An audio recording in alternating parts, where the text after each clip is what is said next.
paghiling ni Pangulong Bongbong Marcos Jr. ng courtesy resignation sa kanyang mga gabinete sa gobyerno, paghahain ng arrest warrant laban kay dating presidential spokesperson Harry Roque at kaso ng femicide sa isang streamer na pinatay habang naka-live, babantayan natin yan ngayong gabi. Ako po si AC Gonzalez at Duty.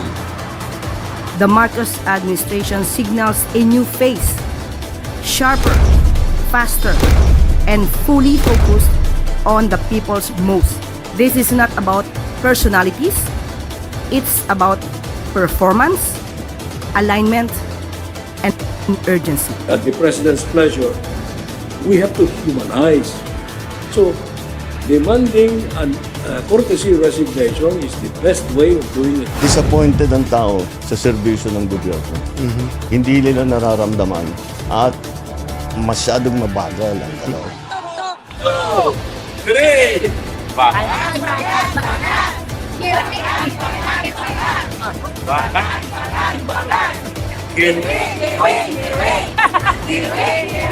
Uwi sa malagim na trahedya ang sinapit ng isang social media influencer mula Mexico matapos patayin habang naka-livestream nitong May 15.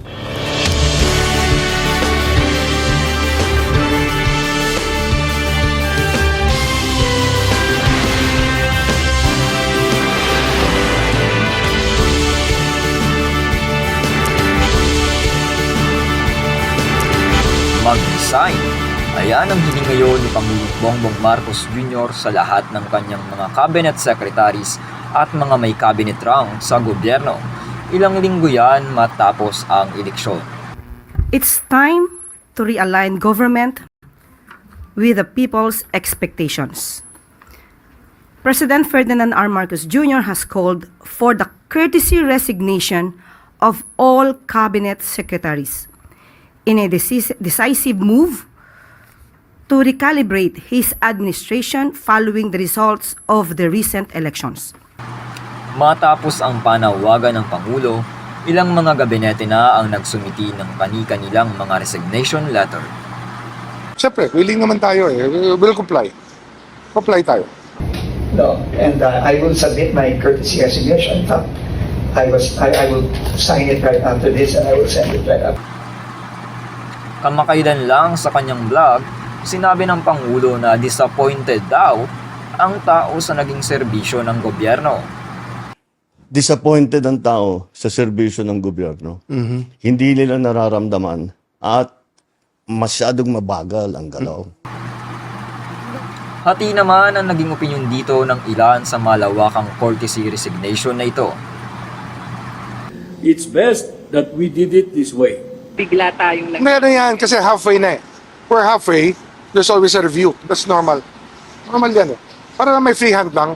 Para iba kasi siyempre kanya-kanyang leadership style yan. That's considered normal. We have seen that in previous administrations, maybe for the past 20, 30, 40, or even longer than that. No? Sa ating pagbabantay, warrant of arrest laban kay Harry Roque at iba pang akusado sa illegal na operasyon ng Pogo Hub sa Porac, Pampanga, inihain na ng korte. At habang naka-livestream, isang babaeng Mexican streamer binaril sa kanyang live, patay. Biktima ng tinatawag na femicide, ito. Babantayan pa rin natin yan sa pagbabalik ng AC at Duty.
Lucky South 99, human trafficking at asylum, paanong nagkakaugnay ang tatlong iyan sa kaso ng dating presidential spokesperson na si Harry Roque?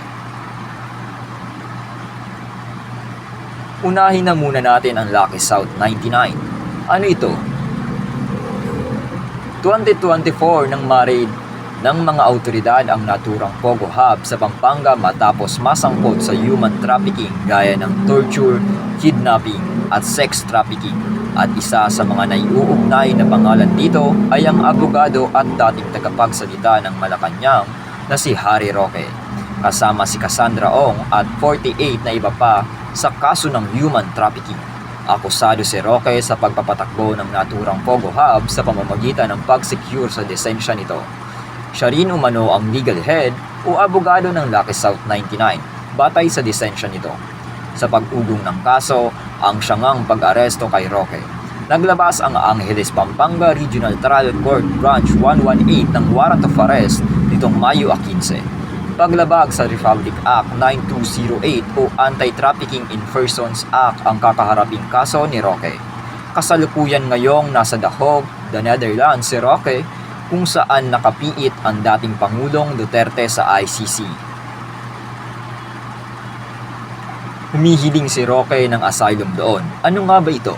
Ayon sa Britannica, ito ay isang international law kung saan bibigyang proteksyon ng isang foreign citizen tulad ni Roque laban sa sarili niyang bansa. Kaya kung magkataon man na payagan siyang magkaroon ng asylum, ay hindi siya basta-bastang mapababalik ng Pilipinas. Tugon naman ng Justice Department dito, hihilingin nila ang pagkansila ng pasaporte ni Roque upang maging undocumented alien ito at mapadeport sa bansa. Habang wala pa siyang asylum galing ng the Netherlands, dagdag pa ng ahensya, pwede pa ring isilbi ang arrest warrant sa pamamagitan ng International Police o Interpol.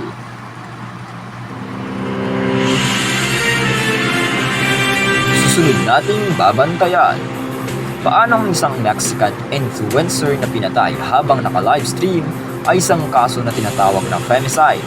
Tuloy-tuloy lang tayo sa pagbabantay, Blue Team.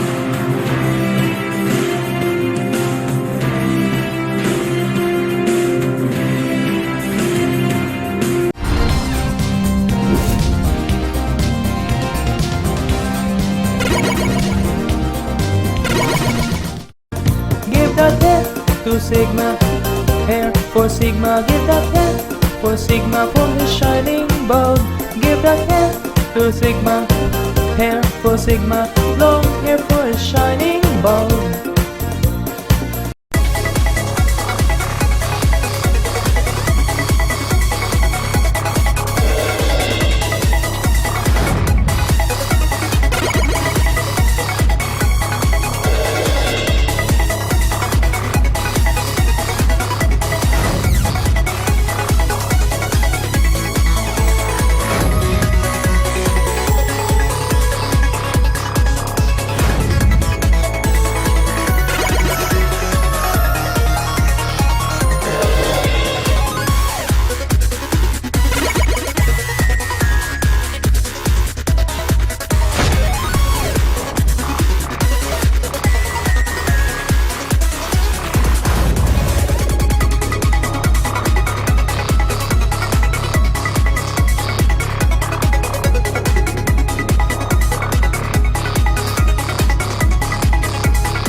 May magbabalik.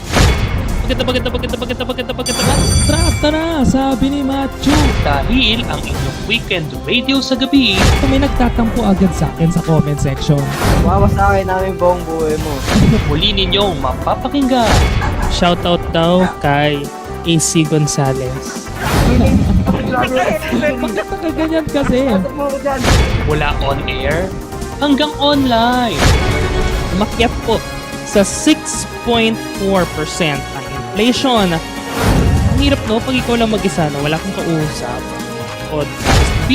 Podcast sa PCRC3.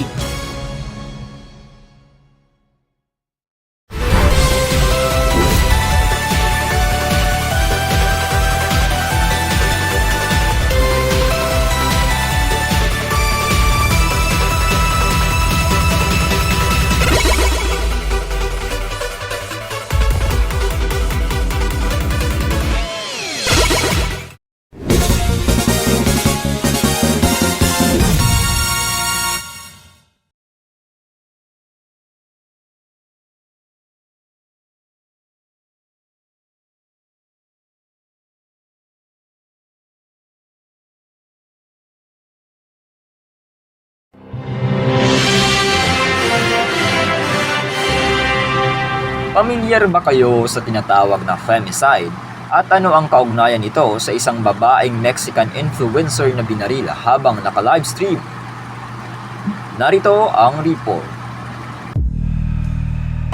Nauwi sa malagim na trahedya ang sinapit ng isang social media influencer mula Mexico matapos patayin habang naka-livestream nitong May 15. Kinilala siya sa pangalang Valeria Marquez, 23 years old. Nasa loob noon ng salon si Marquez nang pagbabarilin siya ng isang lalaki. Sa ulat ng international media na Reuters, posibleng femicide ang tinitingnang kaso ng babae. Kapag sinabing femicide, ito ay ang krimen dahil sa kasarian. Sa inilabas ng United Nations o UN nitong Nobyembre ng nakaraang taon, isang babae ang pinapatay kada 10 minuto. Sa buong mundo, Africa ang may pinakamataas na naitatalang kaso ng femicide na pumalo sa 21,700 na kababaihang pinatay noong 2023, na sinundan ng mga bansa sa Amerika at Oceania. Karamihan sa mga biktima ng femicide ayon sa UN, pinatay ng kanilang partner. At isa nga sa mga tinitingnang kaso ng femicide ang nangyaring ito kay Marquez. Brian Carolino, DCRC3. At yan ang balitang ating binantayan ngayong gabi. Sa mga nanonood pa rin hanggang ngayon, maraming salamat po. Ako po si AC Gonzales, naka-duty. Susunod na ang Nilalaman.